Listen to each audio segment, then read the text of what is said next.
Hello दोस्तों, good evening. कैसे हो आप सब? होप आप सब अच्छे होंगे और स्वस्थ होंगे। तो मैं आज फिर से हाजिर हूँ आपके सामने नई स्टोरी लेके जो आपको इंस्पायर करेंगी। ये स्टोरी विद मोरल होंगी, तो इससे आपको कुछ सीखने को ही मिलेगा। चलो ज़्यादा देर बातें नहीं करते हुए चलते हैं स्टोरी की ओर। एक जाने माने व्यक्ति थे। उन्होंने अपने हाथ में 500 रुपए का नोट लिए सेमिनार हॉल में प्रवेश करते हैं। उस सेमिनार हॉल में लगभग 200 लोग बैठे हुए थे। उन्होंने 500 रुपए का नोट सभी को दिखाते हुए पूछा, कौन कौन इस 500 रुपए को नोट लेने की इच्छा रखता है। हॉल में मौजूद लोगों के हाथ धीरे धीरे उठने लगे। उन सबने हाथ खड़े कर लिए कि हमें चाहिए, हमें चाहिए। उन्होंने कहा, मैं आप ही लोगों में से किसी एक को 500 रुपए का नोट देने वाला हूँ, लेकिन पहले आप मुझे ये कर लेने दीजिए। ये कहकर उन्होंने नोट को तोड़ मरोड़ दिया। उसके बाद उन्होंने पूछा, इसे अब भी कौन लेना चाहता है। अभी भी लगभग सारे लोगों के ही हाथ ऊपर थे, किसी ने एक ने भी हाथ नीचे नहीं किया। ठीक है, तो उन्होंने कहा, क्या होगा अगर मैं ये करूं? ये कह के उन्होंने 500 रुपए के नोट को फर्श पे गिरा दिया और उसे अपने जूते से रगड़ने लगे। उन्होंने मतलब उस नोट पे इतनी बुरी हालत कर दी। नोट फटा नहीं था, लेकिन वो बिल्कुल गंदा हो चुका था। कुछ देर बाद उन्होंने दोबारा हाथ में लिया नोट को, लेकिन अब वह नोट तोड़ मरोड़ कर गंदा हो चुका था। फिर उन्होंने लोगों से पूछा, इसे अब भी कोई लेना चाहता है? इस बार भी लगभग सभी लोगों के हाथ खड़े थे। आज आप सभी ने बहुत ही बहुमूल्य चीज सीखा। इससे कोई फर्क नहीं पड़ता कि मैंने इस नोट के साथ क्या किया। आप इसे अब भी लेना चाहते हैं, क्योंकि इससे अब भी इसका मूल्य घटा नहीं है। ये अब भी 500 रुपए ही है। नीचे गिरने के बाद भी इसका कोई मूल्य कम नहीं हुआ है। यही चीज हम सभी के साथ होती है। कई बार हम अपने जीवन में गिरते हैं, कठिनाइयों से लड़ते लड़ते थक जाते हैं, अपने गलत निर्णयों से भारी मुसीबतों का सामना करते हैं। इन सारी परिस्थितियों से जूझकर भी हम अपने आप को मूल्यहीन और बेकार समझने लग जाते हैं। लेकिन इसका कोई अर्थ ये नहीं है कि हमारे जीवन में क्या हो चुका है और भविष्य में क्या होगा। आप अपना महत्व कहीं नहीं खो सकते हैं। आप खास हैं, इस बात को आप कभी ना भूलें। तो हमें ये बात कभी नहीं भूलनी चाहिए कि हर पर्सन यूनिक और स्पेशल है।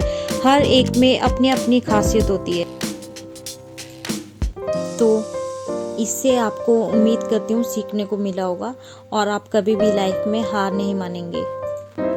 तो अब चलते हैं हम अपनी दूसरी स्टोरी की ओर। एक बार एक लड़की, 4 साल की छोटी सी बच्ची और उसकी माँ एक गार्डन में टहल रहे थे। बच्ची के हाथों में 2 सेब थे। बच्ची की माँ ने बच्ची के पास जाकर पूछा, क्या तुम मुझे इन 2 सेबों में से एक सेब दोगी? माँ की ये बात सुनकर बच्ची थोड़ी देर के लिए शांत हो गई। फिर उसने जल्दी से पहले तो एक सेब का टुकड़ा अपने दांतों से काट लिया और फिर दूसरे सेब का एक टुकड़ा भी अपने दांत से काट लिया।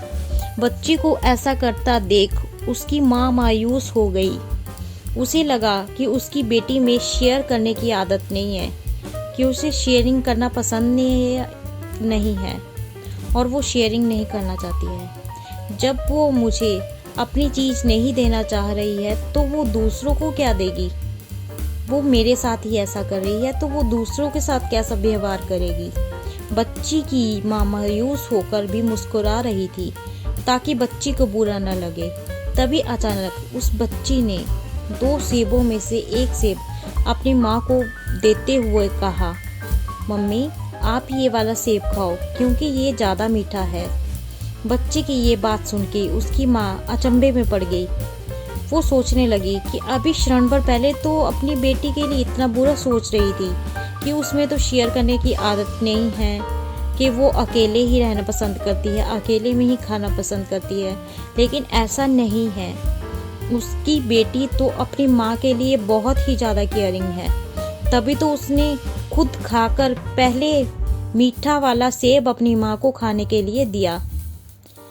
दोस्तों, इस कहानी से हमें ये शिक्षा मिलती है, अगर हम जल्दबाजी में दूसरों के प्रति जैसी अवधारणा बना लेते हैं वैसा होता नहीं है। कई बार लोग हमारे सोचने के बिल्कुल विपरीत होते हैं, इसलिए हमें कभी भी जल्दबाजी में आकर किसी के लिए कोई भी अवधारणा नहीं बनानी चाहिए, क्योंकि कभी कभी जो दिखता है वो सच्चाई नहीं होती।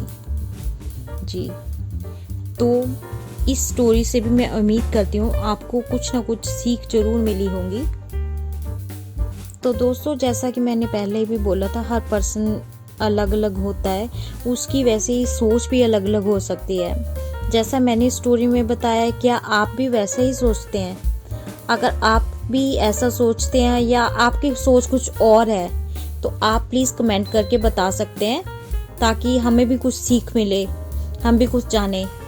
ठीक है, अगर आपको ये स्टोरी अच्छी लगी है तो आप लाइक करना, ठीक है, और शेयर कर देना आप अपने फ्रेंड्स के साथ। थैंक यू, मिलती हूँ आपको नई वीडियो के साथ।